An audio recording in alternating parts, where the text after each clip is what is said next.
December 29, 2024 started like any other day in South Korea, but by noon everyone was very sad.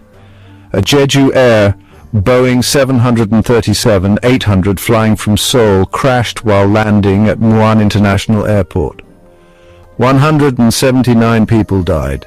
Only 2 flight attendants lived through it. This crash was a big shock to South Korea. It was the worst plane crash in over 20 years. Families held each other, hoping for good news. But as time went on, they learned the sad truth. The whole country was sad. The usually busy streets of Seoul were quiet.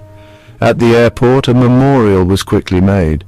It was filled with flowers, candles, and notes from people who were sad.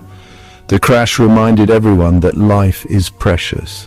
It left the country with many unanswered questions and a lot of sadness. As investigators started to figure out what happened, one big question came up. Could this have been prevented?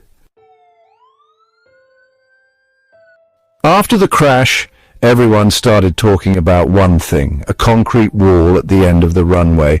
This wall, which held up important equipment, was right in the plane's path. Experts from all over the world were worried. David Learmount, an important air safety expert, said the wall shouldn't have been there. He said it was almost criminal. His point was simple.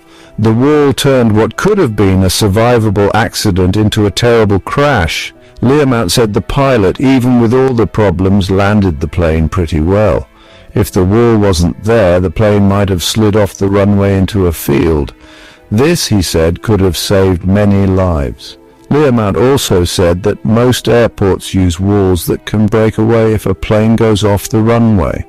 The strong, solid wall at Muan, he said, was the opposite of what's safe.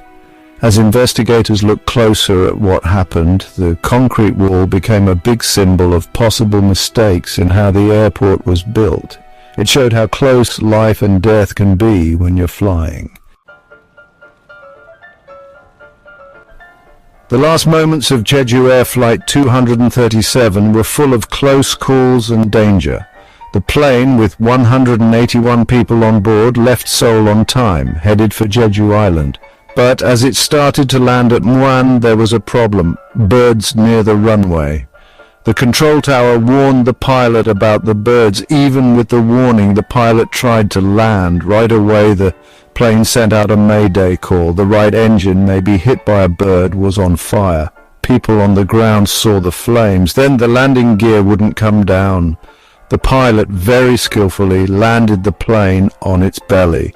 It slid down the runway very fast. For a moment, there was a little bit of hope.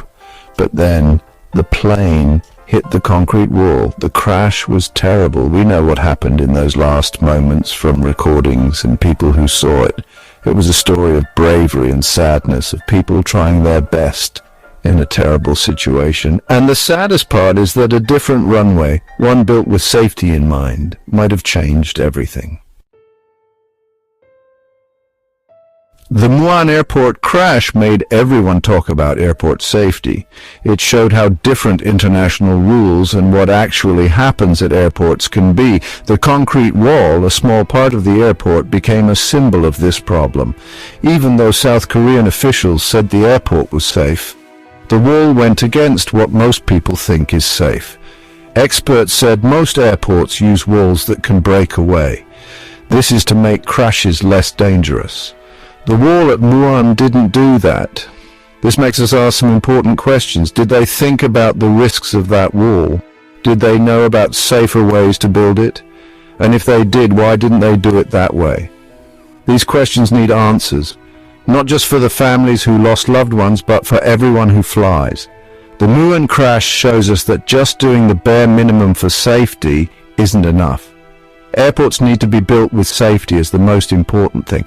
We need to learn from this crash and make changes so it never happens again.